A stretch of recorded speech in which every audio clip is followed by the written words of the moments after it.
autre. Il maîtrise les mots à la perfection, il jongle avec eux, il dompte les mots. C'est Stéphane Bern qui nous livre le mot de la fin. Chaque jour, l'histoire d'un mot ou d'une expression, Stéphane. Oui, alors on va parler, si vous le voulez bien Mathieu, d'une catégorie de personnes qu'on préfère ne pas trop croiser. Il paraît qu'il n'y en a pas à Europe 1. Je vais parler des faux culs. Mais les faux culs, d'où ça vient cette expression, c'est un faux cul?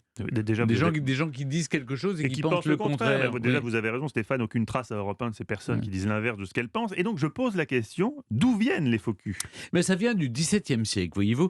Les faux culs ne datent pas de la dernière pluie. En fait, les faux culs désignaient à l'origine une pièce de vêtement qui visait à mettre en valeur de façon ostentatoire la chute des reins de ces dames.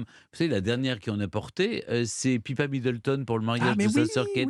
Elle avait un faux cul pour mettre, pour un push-up, on appelle ça, voilà. Un push-up de fesses. À la cour, la mode était donc aux polissons, aux tournures, aux queues d'écrevisses. Autant de mots pour désigner ce rembourrage que l'on portait sous la robe, sans oublier de mettre un corset pour accentuer encore plus l'effet taille de guêpe. À propos de cet engouement vestimentaire, l'auteur Gabriel de Minute aura ce mot à l'époque sans tendresse: les femmes bourrent leur derrière pour être par là estimées. Voilà qui est galant.